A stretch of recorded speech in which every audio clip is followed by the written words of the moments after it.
为着要补充本土语的师资，教育部是同意讲学校会当做伙来聘本土语的老师，嘛鼓励现职老师去考台语的证照哦。也毋过对老师来讲，爱一边教册，搁爱一边准备考试，大头是正重，意愿是拢无悬。合聘的制度嘛是有真侪困难。今仔台语课总体检特别出来做伙来关心本土语师资的问题。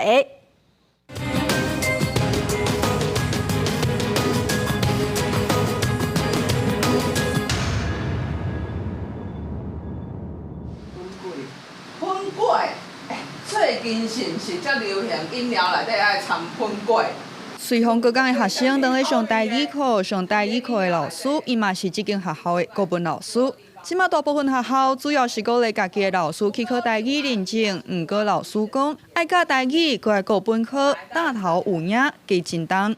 因为本科国文伊的教学的负担其实也已经足重的，因为伊是爱考试的，所以佮去准备台语课程的时阵，我感觉确实是会有一个负担伫咧。请问下面倒一个选项？18年教育部修改课纲，针对本土语，高中1年、2年逐礼拜必修1节课，高中增加必修2学分。对18-11学年开始实施。本土语新政策对公告到达已经2档半，台语师资敢有够，有缘受到讨论。虽然教育部讲会当甲别间学校合聘台语老师，毋过随风各港的教务主任讲，实际上真歹处理，因为若要合聘，是倒一间学校爱负责开名额。占到他学校的一个时缺，但这些时缺一般学校都是希望聘的这些老师应该是伫咱下来完全支援咱下的教学。学校要合聘台语老师，向来开名额无好瞧，事实上连代理老师都真歹找。是到第5摆，老师才来，就再找一个。因为本土语是自由选课，佮加上即马囡仔生了少，地数班级少无够时数，大部分学校毋敢聘台语的正式老师，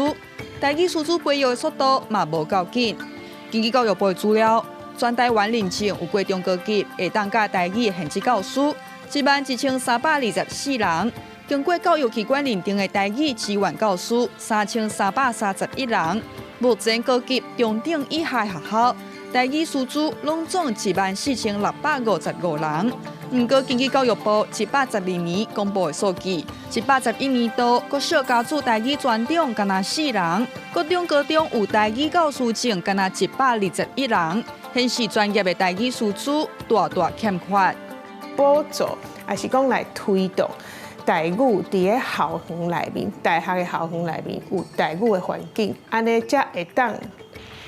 有较侪学生会当较熟悉台语，伊才有可能去做台语的师培。